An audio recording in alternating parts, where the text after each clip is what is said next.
bulan 3 akan membentangkan tugasan iaitu berkenaan dengan apresiasi karya berdasarkan modal tersebut. Jadi tugas kami terdiri daripada saya sendiri iaitu Siti Aisyah, Anissa Mansara dan juga Rafiatul Bazila. Jadi sebelum kami mulakan, kami ingin beritahu bahawa modal PMR ini merupakan satu pendekatan kritikan seni bagi memahami dan menghayati sesuatu karya dengan lebih sistematik. Seterusnya, karya yang kami pilih adalah bertajuk Fragments of Perception, di mana fragments bermaksud serpihan dan juga perception bermaksud persepsi ataupun cara seseorang melihat sesuatu. Jadi, oleh itu tajuk ini dipilih bagi menerangkan persepsi apa yang seseorang manusia melihat dalam dirinya, dalam kehidupan diri. Jadi tema yang kami guna adalah persepsi terhadap diri. Tema ini dipilih bagi menunjukkan betapa pentingnya persepsi terhadap diri dalam kehidupan seharian, di mana cara seseorang melihat persepsi dirinya akan mempengaruhi emosi, keyakinan dan juga tindakannya dalam kehidupan. Seterusnya adalah bidang menggambar. Kami menggunakan bidang ini merupakan bidang menggambar kerana terdapat figura manusia yang memberi penekanan utama dalam karya ini. Seterusnya adalah media. Kami menggunakan media oil pastel, di mana oil pastel ini digunakan pada latar belakang karya ini. Dan seterusnya adalah teknik, iaitu teknik collage dan oil pastel. Teknik collage ini digunakan pada cerpisan kertas yang ditambal pada karya ini dan menunjukkan jalinan tampak. Dan seterusnya adalah konsep, di mana perjalanan emosi daripada self-realism kepada self-acceptance melalui simbolism visual. Ini adalah di mana perjalanan emosi seseorang pada peringkat awal selalunya bermula daripada mengkritik diri dan sering membandingkan dirinya dengan orang lain. Tetapi karya ini menunjukkan bahawa pemikiran negatif itu tidak selamanya akan kekal dan akan sampai satu masa nanti ia akan berubah menjadi lebih baik. Seterusnya adalah idea utama, di mana idea utama konsep karya ini adalah menggambarkan perjalanan emosi daripada self-criticism kepada self-acceptance. Seperti yang saya cakapkan tadi adalah pada peringkat awal manusia akan memberi kritikan atau mungkin mereka akan mengkritik diri mereka sendiri dan selalu membandingkan dirinya dengan orang lain. Tetapi akan sampai satu tahap nanti mereka akan mula memahami dan bersedia untuk menerima dirinya sendiri. Oleh itu, karya ini dapat menekankan bahawa persepsi terhadap diri boleh berubah melalui proses refleksi dan penerimaan diri. Dan seterusnya adalah simbolisme visual, di mana cermin yang letak yang terdapat pada karya ini adalah melambangkan persepsi diri yang berpecah, bukan identiti yang rosak. Ini bermaksud cermin yang letak ini adalah yang bermaksud apa yang kita pandang negatif terhadap diri kita tu adalah cermin yang letak itu, tetapi bukan identiti yang rosak itu adalah nilai dalam diri kita itu adalah masih sama. Jadi yang seterusnya adalah ayat negatif, refleksi dan positif yang menggambarkan perubahan corak pemikiran. Pada karya ini terdapat ayat-ayat positif, negatif dan juga refleksi, iaitu ia melambangkan atau menggambarkan perubahan corak pemikiran seseorang itu. Dan seterusnya adalah peralihan warna sejuk kepada warna panas, warna sejuk yang terdapat pada karya ini dan juga warna panas ini menunjukkan perkembangan emosi daripada keadaan yang suram kepada lebih positif dan penuh harapan. Dan akhir sekali adalah message karya yang terdapat pada karya ini adalah penerimaan diri merupakan satu proses yang memerlukan masa, refleksi dan keberanian untuk melihat diri dengan lebih positif. Jadi daripada karya ini kami ingin menyampaikan message bahawa setiap manusia di dalam dunia ini mempunyai kelebihan dan kekuatan serta kelemahannya tersendiri, tetapi dengan cara kita perlulah sentiasa refleks diri sendiri dan sentiasa memperbaiki diri sendiri untuk menjadi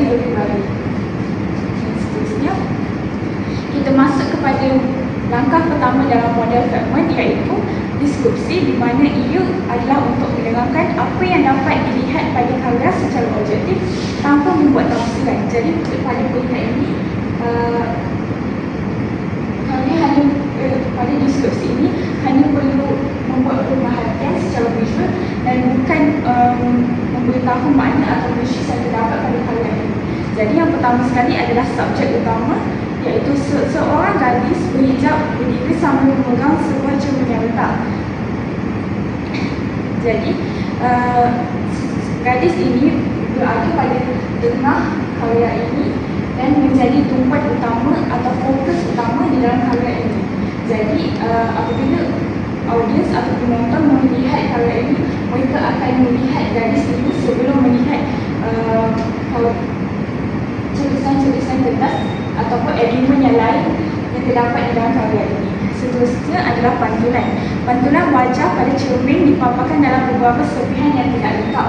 Seperti mana yang dilihat, cermin yang letak itu tidak dapat menunjukkan wajah gadis perempuan itu dengan jelas kerana cermin itu telah pecah. Dan seterusnya adalah latar belakang di mana peralihan warna daripada warna sejuk di bahagian kiri iaitu warna biru dan juga ungu kepada warna panas di bahagian kanan iaitu kuning, jingga dan juga merah jambu. Ini menunjukkan peralihan warna visual, warna atau elemen visual yang jelas dan menarik. Dan seterusnya adalah bahagian kiri terdapat cermisan kertas yang berwarna gelap yang mengandungi ayat-ayat negatif dalam bahasa Inggeris seperti I'm the problem, maybe everyone would be better without me. Jadi ini digunakan menggunakan teknik collage dan mempunyai dalam berbagai saiz dan juga berbagai kedudukan. Dan seterusnya adalah bahagian tengah di mana terdapat cermisan kertas berwarna neutral yang mengandungi ayat-ayat refleksi seperti maybe I don't have to carry everything alone. Jadi bahagian tengah ini ia menjadi hubungan antara bahagian kiri dan bahagian kanan dan ia berada rapat pada figura manusia yang berada di tengah itu. Dan seterusnya adalah bahagian kanan di mana terdapat cermisan kertas yang berwarna cerah yang mengandungi ayat-ayat positif iaitu seperti becoming takes time. Jadi ini berada pada bahagian kanan yang berwarna terang bagi menunjukkan kesan positif ataupun yang mengandungi ayat-ayat positif dalam karya ini.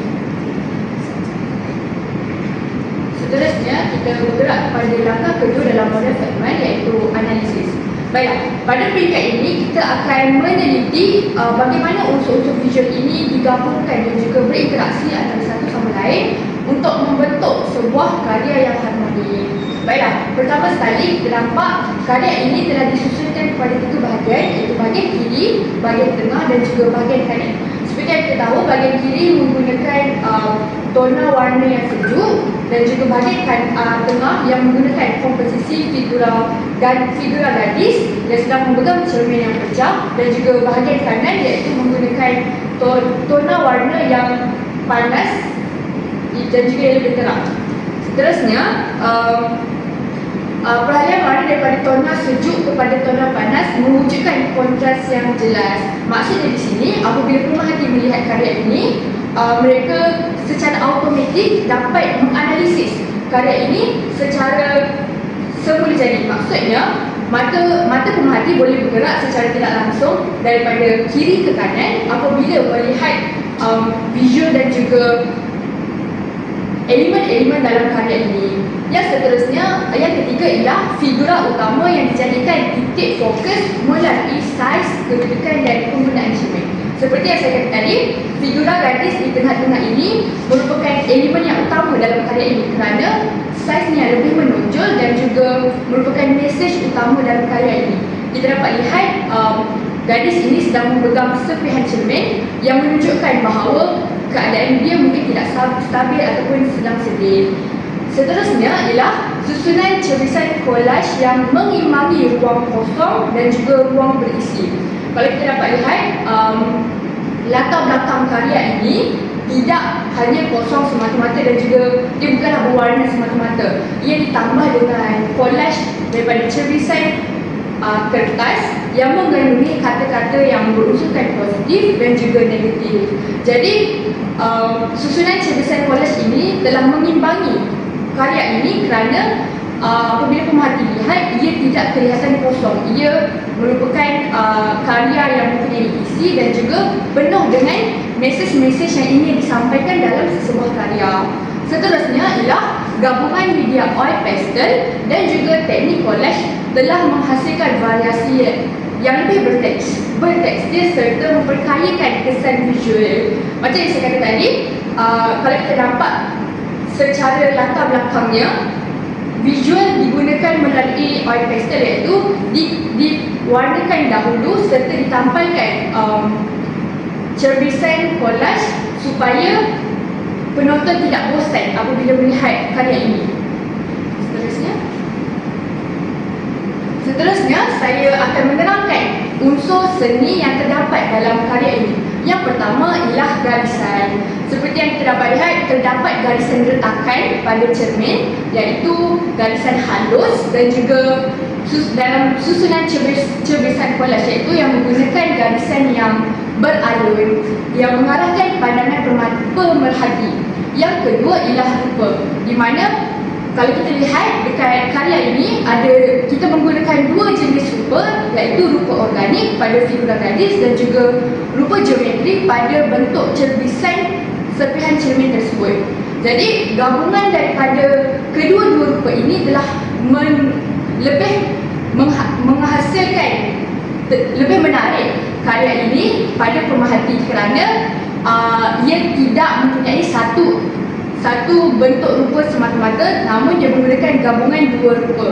Seterusnya ialah bentuk, iaitu figura manusia dan juga cermin merupakan bentuk ilusi yang mendominasi komposisi karya. Seperti yang saya terangkan tadi, kalau kita lihat figura gadis berada di tengah-tengah menjadikan elemen yang paling tertonjol dalam karya tersebut kerana merupakan mesej utama yang ingin disampaikan dalam karya ini. Yang seterusnya ialah jalinan. Jalinan yang digunakan dalam karya ini ialah jalinan tampak yang dihasilkan melalui sapuan oil pastel dan juga teknik collage daripada ronyokan pada sebahagian cermisan kertas. Jadi gabungan daripada dua teknik ini telah menghasilkan satu jalinan tampak, iaitu kita dapat lihat tekstur, di mana tekstur dalam karya ini tidak kosong, yang bermaksud kita dapat lihat yang kalau kita nampak cermisan collage itu bertekstur dan juga latar belakang oil pastel pun bertekstur. Seterusnya ialah warna, iaitu peralihan daripada tona sejuk kepada tona panas telah menghasilkan kontras visual yang memperkayakan komposisi karya. Maksudnya kat sini, karya ini dia tidak menggunakan satu bahagian warna semata-mata, namun dia menggunakan dua gabungan warna untuk menarik pemerhati supaya memerhati karya ini lebih mendalam. Macam kita lihat bahagian kiri menggunakan warna yang lebih sejuk, manakala belah kiri menggunakan warna yang lebih panas. Maksudnya kat sini kita dapat pemerhati secara tidak langsung dapat menganalisis bahawa tona sejuk ini mewakili penggunaan kata-kata yang positif, manakala yang panas mewakili penggunaan kata-kata yang negatif dalam karya tersebut. Seterusnya, prinsip rekaan dalam karya ini. Yang pertama ialah harmoni, iaitu keserasian warna, media, susunan elemen dan juga yang telah menghasilkan komposisi yang menyatu. Seperti yang saya kata tadi, warna yang digunakan bukanlah satu warna semata-mata, namun ia menggunakan gabungan dua warna yang mampu mewujudkan harmoni dalam karya tersebut, serta penggunaan perkataan positif juga turut mewujudkan keharmonian dalam karya ini. Yang kedua ialah kontra. Perbezaan kontra warna jelas dapat dilihat apabila antara bahagian kanan dan juga bahagian kiri. Seterusnya, kontra juga dapat dilihat daripada cermisan collage, iaitu penggunaan font yang berbeza dalam menghasilkan karya ini menjadi lebih menarik supaya penonton dapat lihat karya tersebut dengan lebih jelas. Yang ketiga ialah penegasan, iaitu figura gadis dan juga cermin menjadi titik fokus utama pada karya tersebut kerana ia menegaskan bahawa karya ini ingin menyampaikan mesej bahawa gadis ini mungkin tidak berasa tenang, mungkin dia berasa tertekan, sebab itulah digambarkan melalui serpihan cermin yang berpecah dan juga tampalan daripada perkataan kata-kata yang negatif. Seterusnya, imbangan.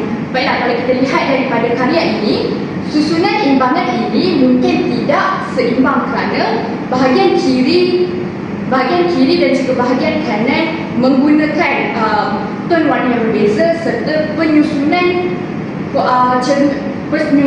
collage perkataan juga tidak serasi.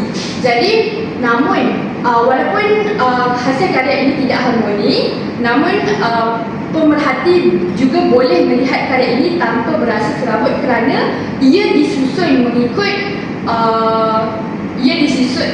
dengan keadaan yang kemas dan juga pemilihan warna juga yang seimbang. Seterusnya ialah kesatuan, iaitu semua elemen tadi saling berkait rapat dalam menyampaikan satu konsep yang sama, di mana karya ini tidak menggunakan satu konsep semata-mata. Ia digabungkan daripada pelbagai konsep untuk dijadikan satu karya supaya pemerhati dapat dilihat dengan lebih teruja. Dan yang terakhir sekali ialah prinsip kepelbagaian, iaitu penggunaan pelbagai warna, bentuk, tekstur dan juga teknik yang menjadikan karya ini lebih menarik. Maksudnya ia tidak dikategorikan sebagai karya yang kosong semata-mata. Ia mempunyai banyak mesej yang tersurat serta tersirat. Seterusnya, baik, kita masuk kepada langkah yang ketiga, iaitu langkah interpretasi. Baik, langkah yang ketiga ni bermaksud kita mengulas setiap makna elemen visual yang digunakan dalam karya. Baik, elemen visual yang pertama yang digunakan dalam karya ialah cermin retak. Cermin retak di sini melambangkan persepsi terhadap diri yang berpecah. Cermin retak ini bukannya melambangkan identiti yang pecah, tapi perspektif diri dia sendiri yang pecah. Perspektif diri itu mungkin terpengaruh dengan perspektif diri yang negatif. Baik, seterusnya ialah pantulan wajah. Pantulan wajah yang dipantulkan melalui cermin yang retak tadi itu menunjukkan kecenderungan dan bagaimana seseorang itu terlalu memandang rendah terhadap diri sehingga gagal untuk melihat diri ini secara keseluruhan dan secara adil. Dan hal itu secara tidak langsung menyebabkan perspektif diri yang berada dalam kepala itu bercelaru. Baik, seterusnya ialah perubahan warna. Perubahan warna dalam karya ini berubah daripada tona sejuk yang berada di bahagian kiri kepada tona panas yang berada di bahagian kanan. Perubahan warna ini melambangkan perkembangan emosi individu dan juga bagaimana perspektif diri itu berubah apabila terdapat refleksi diri yang mendorong individu itu untuk berfikir perkara positif terhadap dirinya, dan perkara ini menyebabkan berlakunya perkembangan emosi dalam diri individu itu. Baik, seterusnya ialah collage. Baik, collage serpihan kertas, koyakan kertas tu, iaitu collage tu mengandungi ayat-ayat negatif, ayat refleksi dan juga ayat positif.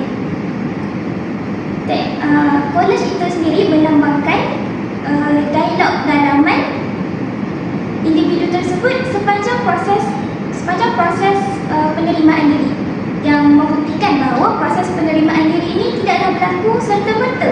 malah memerlukan refleksi diri untuk mencabar pemikiran negatif dirinya tadi tu.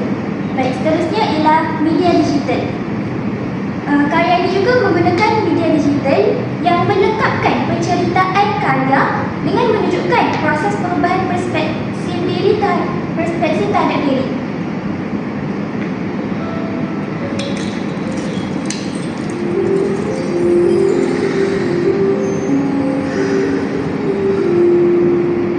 Seperti yang kita lihat tadi, elemen digital yang digunakan dalam karya ini menunjukkan bahawa serpihan-serpihan yang tadi itu kembali bercantum menjadi satu cermin yang sempurna, yang menunjukkan bahawa yang sempurna itu bukanlah identiti diri, tetapi perspektif dirinya. Tetapi perspektif diri apabila dia merefleksi, apabila dia mencuba untuk berfikir baik tentang dirinya sendiri. Seterusnya ialah pantulan wajah. Pantulan wajah yang tadinya berpecah banyak kan dekat dalam cermin tadi tu berubah dan bercantum menjadi satu pantulan wajah yang lengkap. Baik, pantulan wajah tu menggambarkan kepercayaan diri dan juga penerimaan diri dia tadi tu. Seterusnya ialah ayat-ayat positif. Jika kita perasan tadi, ayat-ayat positif yang berada di sebelah kanan tadi tu dia bercahaya dan juga bergerak. Dia juga bergerak dan dia menjadi simbol sebagai perkembangan emosi, iaitu emosi dalam bentuk penerimaan diri lah. Seterusnya ialah langkah keempat, iaitu penilaian. Baik, kami berpendapat bahawa karya ini berjaya dalam menceritakan. Karya ini berjaya dalam menyampaikan satu mesej, iaitu proses penerimaan diri tidak akan berlaku apabila seseorang itu tidak mencuba untuk merefleksikan diri dia, untuk berfikirlah apa yang perlu diubah. Penerimaan diri, proses penerimaan diri itu tidak akan berlaku apabila seseorang itu terus-terusan terjerumus dalam fikiran negatif terhadap dirinya. Jadi dalam karya ini telah digabungkan media tradisional, iaitu media menggambar, dan juga media digital yang menggunakan animasi. Seterusnya ialah warna dan juga susunan collage itu sendiri menghasilkan perjalanan visual yang jelas, iaitu visual daripada perjalanan pemerhati melihat visual dari kiri ke tengah ke kanan. Seterusnya ialah penggunaan collage menghubungkan penyampaian mesej seperti yang rakan-rakan saya telah bentangkan tadi. Mesej-mesej di atas kertas tadi tu, di atas kertas collage tadi tu membawa pemikiran negatif kepada refleksi diri dan juga akhir sekali kepada penerimaan diri. Dan mesej itu berjaya disampaikan dengan baik melalui karya ini. Akhir sekali, kami dapat simpulkan bahawa persepsi terhadap diri mempengaruhi cara seseorang menjalani kehidupan. Jadi untuk menjalani kehidupan yang baik, kita tidaklah boleh terus-terusan berfikir yang buruk tentang diri kita. Kerana kita sendiri kenal diri kita macam mana nak ubah diri kita. Jadi dengan mengubah diri kita, jadi satu-satunya cara untuk mengubah diri kita bukannya dengan ubah identiti kita, bukannya dengan kita jadi orang lain, tapi dengan ubah dari persepsi negatif tadi tu pada perkara yang positif lah. Seterusnya penyembuhan bermula apabila seseorang berani persoalkan dialog, maksudnya persoalkan perkara yang negatif tadi tu lah kepada perkara yang kita boleh ubah. Jadi akhir sekali karya ini dapat mengajak masyarakat untuk melihat emosi dalam diri seseorang dengan lebih empati, kerana dialog dalaman yang berlaku dalam diri seseorang, dalam diri individu bukannya sama, berbeza. Setiap orang berbeza, mereka punya struggle, mereka punya cara untuk keluar daripada persepsi negatif tu. Itu sahaja dari kumpulan kami. Sekian, terima kasih. Kenapa gunakan kertas? Saya guna A. Letak kertas tu yang dibuat collage kan? Ah, Apa kaitan dengan bahan yang kamu gunakan dengan emosinya? Oh baik. Seperti yang kami bentangkan tadi, kertas-kertas ni mengandungi mesej, iaitu dialog dalaman. Contohnya kertas. Oh, kerana kertas tu rapuh. Jadi persepsi terhadap diri juga boleh berubah-ubah mengikut cara kita memandang diri kita. Contohnya kalau kita betul-betul lihat dekat kertas yang mengandungi pemikiran negatif tu, kertas tu sebenarnya dironyokkan. Jadi kertas hasil ronyokan tu juga menghasilkan tekstur yang lebih kasar lah, yang menunjukkan bahawa pemikiran negatif tu tak bagus. Maksudnya kamu punya penggunaan kertas material kena ingatlah apa dalam penilaian kamu buat ni ataupun interpretasi tadi, dia mesti kena sesuai dengan material yang kamu gunakan. Bukan sebarangan kita tampal-tampal tak boleh. Nanti anda kena tanya, kenapa kamu gunakan kertas? Padahal ada banyak material kita boleh gunakan kan? Kenapa? Material-material yang digunakan ni semuanya mempunyai fungsi dan bukan sekadar hiasan semata-mata. Kertas tu digunakan sebagai simbol dialog, simbol bagaimana rapuhnya pemikiran manusia, bagaimana rapuhnya pemikiran manusia boleh berubah dengan satu pandangan negatif terhadap diri dia. Apa lagi yang boleh gantikan? Kalau kertas ni kita boleh ubahkan sesuatu terhadap orang kata dia punya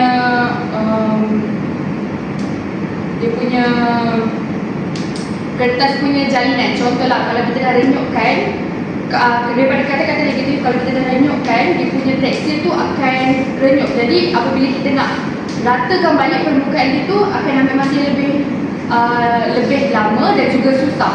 Jadi sebab itulah kami gunakan Bazila gunakan kertas pada kedua-dua tulisan untuk nak menunjukkan bahawa ayat positif yang tidak direnyukkan, yang mempunyai permukaan yang licin menunjukkan positif, manakala kalau yang negatif yang telah direnyukkan dia menunjukkan permukaan yang tidak yang tidak lagi orang kata bersih ataupun licin, yang menunjukkan persepsi diri kita juga berbeza daripada yang positif. Tengok yang suseni ke Prince apa yang kamu tunjukkan harmoni ni? Harmoni dari segi penggunaan warna dan juga susunan collage, cerpisan collage kertas ini. Maksudnya dia disusun dengan tidaklah terlalu berserabut, sebab kalau kata pemerhati ingin melihat karya ini, kalau katalah kita susun terlalu berserabut dan juga saiz dia ada Susunan serabut. Mana warna yang harmoni? Tak ada pun. Komplah kan? Biru dengan ni apa kuning. Salah penerangan. Ya kan? Tengok unsur seni. Garisan letakan, apa jenis garisan? garisan halus, Mana? ada bentuk cermisan curi. Lagi apa jenis garisan?